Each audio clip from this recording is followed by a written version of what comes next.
कौन थे महाराणा प्रताप? 7.5 फुट के कुंभलगढ़ में जन्मे मेवाड़ी राजा, राजस्थान के शक्तिशाली राजपूत जिनसे अकबर भी डरता था। आज की इस वीडियो में आप महाराणा प्रताप के बारे में जानेंगे और इस वीडियो को देखकर आपको गर्व होगा हिंदुस्तान और हिंदुस्तानी राजा श्री महाराणा प्रताप के ऊपर। तो आइए वीडियो को शुरू करते हैं। महाराणा प्रताप, ये नाम तो आपने बहुत सुना होगा, लेकिन आप खुद से एक सवाल कीजिए, आप इस राजपूत योद्धा के बारे में कितना जानते हैं? मेरी गारंटी है जितना आज आप इस वीडियो में महाराणा प्रताप के बारे में जानेंगे उसका 10% भी आपको नहीं पता होगा। बुरा मत मानिए, मुझे भी नहीं पता था। इसमें आपकी और मेरी कोई गलती नहीं है। हमें हमारे स्कूल टाइम्स पर हमारे महान राजाओं के बारे में पढ़ाया ही नहीं जाता। मौर्य वंश, गुप्त वंश, अहोम वंश, चालुक्य, सातवाहन, चोल, पांड्य, चंदेल, पल्लव, चौहान, सिसोदिया, इन वंश के राजाओं की महानता के बारे में हमें पढ़ाया ही नहीं जाता। बस पढ़ाया जाता है कि मुगल कितने महान थे। चलो ठीक है यार, मुगलों के बारे में पढ़ाओ, मुझको कोई फ़र्क नहीं पड़ता, लेकिन जिनकी वजह से हिंदू धर्म आज भी एग्जिस्ट करता है उनके बारे में भी तो पढ़ाओ। जैसे श्री महाराणा प्रताप, पृथ्वीराज चौहान, छत्रपति शिवाजी महाराज, छत्रपति संभाजी महाराज, चंद्रगुप्त मौर्य, अशोका द ग्रेट, और भी बहुत बहुत बहुत बड़े वीर हुए हैं हमारे देश में। उनके बारे में भी तो बात करो यार, उनके बारे में भी तो पढ़ाओ। खैर, हम बात कर रहे थे महाराणा प्रताप के बारे में। महाराणा प्रताप दुनिया के अकेले ऐसे योद्धा हुए हैं जिनके खुद के ऊपर तो अनगिनत कहानियां बनी ही हैं, बल्कि इनके घोड़े के ऊपर भी अनगिनत कहानियां और कविताएं बनाई गई हैं। महाराणा प्रताप अपने पराक्रम और शौर्य के लिए पूरी दुनिया में जाने जाते हैं। एक ऐसा राजपूत सम्राट जिसने महलों की शान शौकत से दूर जंगलों में रहना मुगलों की गुलामी से ज़्यादा बेहतर समझा। उन्होंने देश, धर्म और स्वाधीनता के लिए अपना सब कुछ न्योछावर कर दिया। इसलिए महाराणा को first freedom fighter of India भी कहा जाता है। Remember, who was first freedom fighter of India? Answer is Maharana Pratap. 9 मई 1540 कुंभलगढ़ प्रताप सिंह का जन्म हुआ, जिन्हें हिस्ट्री में प्रताप सिंह फर्स्ट के नाम से भी जाना जाता है। एक्चुअली इनका पूरा नाम राणा प्रताप सिंह सिसोदिया था। इन्हें बचपन में कीका नाम से बुलाया जाता था। इनके नाम के आगे महा तो इनके महान कामों की वजह से लगा है। महाराणा प्रताप का जन्म सिसोदिया वंश में हुआ था। इनके परिवार में कई लोग थे जिनके नाम बप्पा रावल, राणा हमीर, राणा सांगा, राणा प्रताप था, लेकिन महाराणा सिर्फ राणा प्रताप को कहा गया। जब अकबर लगभग पूरे भारत को जीत चुका था और सभी हिंदू राजाओं ने अकबर का आधिपत्य स्वीकार कर लिया था, तब अकेले मेवाड़ के महाराणा खड़े हुए थे अकबर के खिलाफ। महाराणा प्रताप शरीर से इतने ताकतवर, 7.5 फुट की उनकी हाइट, 70 किलो का उनका कवच, 10-10 किलो के जूते, 10-10 किलो की तलवार, 80 किलो का भाला बहलोल खान को कैसे काट डाला। हल्दी घाटी के युद्ध में 80,000 की सेना थी अकबर की और 15,000 की सेना थी महाराणा प्रताप की। बहलोल खान अकबर का सबसे बड़ा और ताकतवर सेनापति था, जिसकी हाइट 7 फुट 8 इंच थी। अकबर को बहलोल खान पर पूरा भरोसा था, क्योंकि अकबर ने जब जब बहलोल खान को किसी युद्ध में लड़ने के लिए भेजा था तब तब अकबर की जीत हुई थी। कहते हैं बहलोल खान इतना बेरहम था कि वो 2 महीने के बच्चे को जमीन पर रगड़ के मार दिया करता था, लेकिन शर्त ये थी कि बच्चा हिंदू होना चाहिए। अकबर को पूरा भरोसा था कि बहलोल खान राणा पर भी भारी पड़ेगा। हिस्ट्री ये बताती है कि बहलोल खान ने राणा पर पीछे से वार करना चाहा, लेकिन महाराणा ने उसे देख लिया और जवाब दिया। एक तलवार की गांठ में उन्होंने बहलोल खान समेत उसके घोड़े को 2 हिस्से में चीर डाला। इस हादसे के बाद अकबर के दिल में राणा को लेकर दहशत बैठ गई। यार तुम खुद सोचो, एक तलवार की गांठ में आदमी समेत घोड़े के 2 टुकड़े कर दिए महाराणा प्रताप ने। कितनी ताकत रही होगी यार महाराणा प्रताप के अंदर, कितने फोर्स से उन्होंने वार किया होगा कि आदमी समेत घोड़े के 2 टुकड़े हो जाए। सच में यार इनक्रेडिबल, रियली इनक्रेडिबल। अकबर सामने नहीं आता था इनके। हल्दी घाटी के युद्ध में भी अकबर मैदान में नहीं आया था। अकबर को डर था कि एक तलवार मारेंगे और हाथी घोड़े समेत काट देंगे। एक्चुअली है क्या, अकबर की जो हाइट थी वो थी 5 फुट 7 इंच, जबकि महाराणा की हाइट थी 7 फुट 5 इंच, जो कि खली से भी ज़्यादा है। अगर आप खली की हाइट देखो तो वो शायद 7 फुट 1-2 इंच है। खली से भी लंबे थे महाराणा प्रताप, और ताकत तो आपने देख ली कितनी थी महाराणा में। महाराणा प्रताप का वजन लगभग 110 किलो था, लेकिन आपको जानकर ये हैरानी होगी कि उनका भाला 81 किलो, कवच 70 किलो, और उनकी जो तलवार, ढाल, जूते, ये सब मिलाकर 208 किलो हो जाता था। एक चीज नोटिस किया आपने, महाराणा प्रताप की हाइट 7 फुट 5 इंच थी और उनका वजन 110 किलो था। यानी कि उनकी फिटनेस देख रहे हो आप, इतनी हाइट होने के बाद भी उनका वजन बिल्कुल बैलेंस था। यार खली की हाइट देखो तुम, उसकी हाइट 7 फुट 1 इंच है और उसका वजन 150 किलो से भी ज़्यादा है, क्योंकि वो अनफिट है। महाराणा प्रताप की फिटनेस वाकई में लाजवाब रही होगी। एक इंसान जिनका वजन 110 किलो है और वो 208 किलो वजन कैरी करते हैं, यानी कि टोटल केजी अराउंड 318 किलो वो वजन कैरी करते हैं। ऐसा कारनामा इंसान के बस की बात नहीं है। ये यार सच में कोई भगवान थे। यार 80 किलो का भाला उठाकर फेंकना तो बहुत दूर की बात, हमसे वो भाला हिलेगा भी नहीं। अगर आपने थोड़ी फिजिक्स पढ़ी है तो आपको अंदाज़ा हो जाएगा कि उस भाले का मोमेंटम और फोर्स क्या रहता होगा। अगर आपको नहीं पता फोर्स और मोमेंटम क्या होता है तो कोई बात नहीं, आप इस चीज़ से अंदाज़ा लगा सकते हैं कि आप एक हल्की चीज़ को फेंकें और एक भारी चीज़ को फेंकें। अगर आप भारी चीज़ को आराम से उठाकर फेंक सकते हैं तो वो कितनी ज़ोर से हिट करेगी। तो सिंपली मैं यही कहना चाहता हूँ, वो भाला अगर किसी को लगता होगा तो वो भाला उस आदमी को 100% उड़ा के ले जाता होगा बहुत दूर।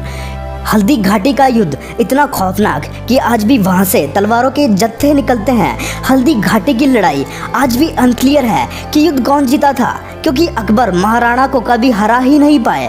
लेकिन अगर राजस्थानी बुक्स की माने तो अकबर इस लड़ाई में राणा से हार गया था। अकबर बहुत चालाक था, उसे पता था कि वो महाराणा प्रताप को हरा नहीं सकता, इसलिए उसने हिंदू राजाओं को ही अपने साथ कर लिया। आमेर के राजा उसके साथ हो गए, टोडरमल भी उसके साथ मिल गया, जयसिंह भी उनके साथ हो गया। उसने परिवार के लोगों को ही तुड़वाकर अपने साथ कर लिया।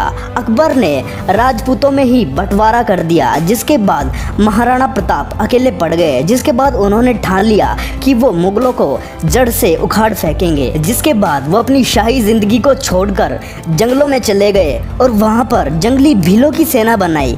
सोना चांदी और महलों को छोड़कर वो 20 साल मेवाड़ के जंगलों में भटके। जब महाराणा प्रताप ने शाही जिंदगी का त्याग किया था तब उनके साथ लोहार जाति के हजारों लोग भी जुड़ गए थे। उन्होंने अपना घर बार छोड़ दिया था महाराणा प्रताप के लिए और दिन रात राणा की फौज के लिए तलवारें बनाई थी। उन्हीं लोहारों को राजस्थान के आसपास के एरियाज में गाड़िया लोहार कहा जाता है। मेवाड़ के आदिवासी भील समाज ने हल्दी घाटी में अकबर की सेना को अपनी तीर और तलवारों से रौंद डाला था। वो महाराणा प्रताप को अपना बेटा मानते थे। मेवाड़ के राज चिन्ह में आज भी एक तरफ राजपूत हैं तो दूसरी तरफ भील। महाराणा प्रताप की इसी लीडरशिप से अकबर डरता था। अकबर सेना के मामले में बहुत बड़ा था और महाराणा प्रताप सेना के मामले में बहुत छोटे थे, लेकिन महाराणा प्रताप का वैराग्य बहुत ज़बरदस्त था। ये जंगल में अपनी सेना और जंगली भीलों के बीच रहा करते थे। उबली सब्जी, कच्चा खाना, घास की रोटी पत्तल पे खाना, ज़मीन पर सोना, कोई बिस्तरा ना होना, सर पे छाता नहीं और पैरों में जूते नहीं। कितना संघर्ष किया है महाराणा प्रताप ने ताकि उनके लोग सुरक्षित रहें। ऐसा काम कोई बहुत बड़ी पर्सनैलिटी ही कर सकती है। By God, I am one of the biggest fan of Maharana Pratap. और इसी कारण वहाँ के जो जंगली भील थे उनसे तन मन और धन से जुड़ गए थे। वो कहते थे अगर आप कहो तो अभी अपनी गर्दन कटा देंगे। इसी बात से अकबर डरता था। अकबर ने हिंदू राजाओं को महाराणा प्रताप से संधि करने के लिए भेजा। अकबर ने टोडरमल को भेजा, राजा मानसिंह को भेजा। एक्चुअली 8 बार प्रपोजल लेकर भेजा। एक बार तो महाराणा प्रताप को क्या प्रपोजल दिया कि आधा हिंदुस्तान तुम्हारे नाम कर देंगे, बस मेवाड़ हमारे लिए छोड़ दो और हमारा आधिपत्य स्वीकार कर लो।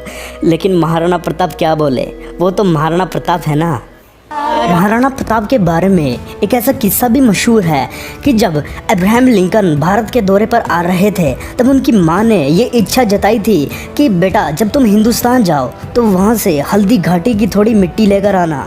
क्योंकि मैं महाराणा प्रताप को आज भी पूजनीय इसलिए मानती हूँ क्योंकि उन्होंने आधे देश के बदले, ये बहुत बड़ी बात है, आधे देश के बदले अपना छोटा सा राज्य मेवाड़ अकबर को नहीं दिया। लेकिन अब्राहम लिंकन का वो दौरा रद्द हो गया। लेकिन कुछ इतिहासकार इस बात को झूठ मानते हैं, लेकिन महाराणा प्रताप और अब्राहम लिंकन दोनों ने ही संघर्ष किया था। इसलिए ये देखकर ये अविश्वसनीय बात नहीं लगती कि लिंकन ने महाराणा प्रताप का जिक्र किया होगा। चेतक इनका इतना पावरफुल घोड़ा, उसके आगे ये नकली सूंड लगा देते थे। हाथी भी कंफ्यूज होता था कि ये घोड़ा नहीं, ये हाथी है। था साथी तेरा घोड़ा चेतक, जिस पे तू सवारी करता था, थी तुझमें ऐसी खास बात जो अकबर तुझसे डरता था। कहते हैं जब चेतक दौड़ता था तब उसके पैर जमीन पर पड़ते हुए दिखाई नहीं देते थे। जब महाराणा हल्दी घाटी का युद्ध लड़ रहे थे तब चेतक ने मानसिंह के हाथी के सिर पर उछलकर पैर रख दिया था और महाराणा ने अपने भाले से राजा मानसिंह पर वार किया था। जैसे कि आप सभी को पता होगा, जो हाथी पर युद्ध करता है उसे एक प्रोटेक्टेड गद्दी और सारथी मिलता है। जब राणा ने मानसिंह पर वार किया था तब उनका भाला सारथी की छाती चीरकर मानसिंह की लोहे की गद्दी को चीरता हुआ निकल गया था। लेकिन मानसिंह नीचे झुक गया और बच गया। मगर उन दिनों युद्ध में हाथी की सूंड पर खूंखार तलवार लगी होती थी, जिसकी वजह से चेतक का एक पैर कट गया। जब युद्ध में महाराणा प्रताप अकेले फंसे थे तब यही चेतक उनको भगा के एक कटी टांग से 26 फीट की चौड़ी नदी को छलांग लगा के पार कर गया था और वीर गति को प्राप्त हो गया। एक टांग टूटने के बाद भी वो घोड़ा 26 फीट की लंबी छलांग लगा गया। पहले अपने महाराणा को बचाया और फिर कमजोरी के कारण अपने प्राण त्याग दिए। इस घटना से महाराणा प्रताप के लिए चेतक का प्यार साफ दिखता है। जहाँ चेतक घायल हुआ था वहाँ आज खोड़ी इमली नाम का एक पेड़ है और जहाँ चेतक की मृत्यु हुई थी वहाँ एक मंदिर है जिसका नाम चेतक मंदिर है। और यही नहीं, महाराणा प्रताप के पास एक हाथी भी था जिसका नाम राम प्रसाद था। इस हाथी ने अकबर के 8 हाथियों को मार गिराया और बहुत सारे घोड़ों को जड़ से खत्म कर दिया। जिसके बाद राम प्रसाद को 12 हाथियों से घेर कर फंसाया गया और उसे बंदी बनाकर अपने साथ ले गए। अकबर ने बाद में इस हाथी का नाम बदलकर पीर रख दिया। जिसके बाद अकबर बोला कि इसे सब कुछ खिलाओ, सब कुछ पिलाओ और इसे मेरे कंट्रोल में लाओ। जिसके बाद राम प्रसाद ने सब कुछ खाना पीना बंद कर दिया। राम प्रसाद ने अन्न जल का त्याग कर दिया। अपने राणा प्रताप से बिछड़ने के दुख में उसने 18 दिन तक कुछ नहीं खाया ना कुछ पिया। जिसके बाद कमजोरी के कारण उसने अपना शरीर त्याग दिया। राम प्रसाद के इंसिडेंट को देखकर अकबर के होश उड़ गए और वो बोला, जिस महाराणा प्रताप के हाथी ने मेरे आगे सिर नहीं झुकाया, मैं उस महाराणा प्रताप का सर कैसे झुकवा दूंगा। एक बार क्या हुआ, 1580 में कुंवर अमर सिंह जो सेनापति थे महाराणा प्रताप के और अब्दुल रहीम खान खाना जो अकबर का सूबेदार था, उसको कंफ्यूज करने के लिए कुंवर अमर सिंह अब्दुल रहीम की बहु बेटियां उठा लाया। जैसे ही महाराणा प्रताप को ये बात पता चली उनको बड़ी आत्मग्लानि हुई, उनको बहुत बुरा महसूस हुआ। आज भी ये बात सभी जानते हैं कि महाराणा प्रताप स्त्रियों की बहुत इज्जत किया करते थे। महाराणा बोले कि अब्दुल रहीम खान खाना की पत्नी बहु बेटियों को पूरे सम्मान के साथ वापस छोड़ के आओ, युद्ध जंगे मैदान में करेंगे, औरतों को नहीं, औरतों की इज्जत पूरी इज्जत से वापस करेंगे। हल्दी घाटी का युद्ध इतना खौफनाक था कि 300 साल के बाद भी उस हल्दी वाली मिट्टी से खून निकलता था और तलवारों के जत्थे निकलते थे। और महाराणा प्रताप का इतना खौफ, इतना ज्यादा खौफ था कि युद्ध के बाद भी सिक्का करेंसी अभी भी महाराणा प्रताप के नाम की चलती थी, अकबर के नाम की करेंसी तक नहीं चल पाई। कहते हैं कि हल्दी घाटी की लड़ाई इतनी खौफनाक थी कि लड़ाई के कुछ सालों बाद भी अकबर डर के मारे नींद से उड़ जाया करता था। अकबर महाराणा प्रताप के नाम से इतना घबराता था कि रात को सोने से पहले वो कहता था कि कोई महाराणा प्रताप का नाम नहीं लेगा, नहीं तो वो रात को मेरे सपने में आएगा और मेरे को डराएगा। महाराणा प्रताप का इतना ज़्यादा खौफ कि एक बार एक अफवाह उड़ गई कि महाराणा प्रताप अपनी हार स्वीकार कर रहे हैं और अकबर का आधिपत्य स्वीकार कर रहे हैं। जिसके बाद अकबर बहुत खुश हुआ और अकबर के राज्य में एक बीकानेर का राजा हुआ करता था जिसका नाम पृथ्वीराज राठौड़ था। अकबर ने पृथ्वीराज को बुलाया और बोला, देखो पृथ्वीराज, क्या खबर आई है।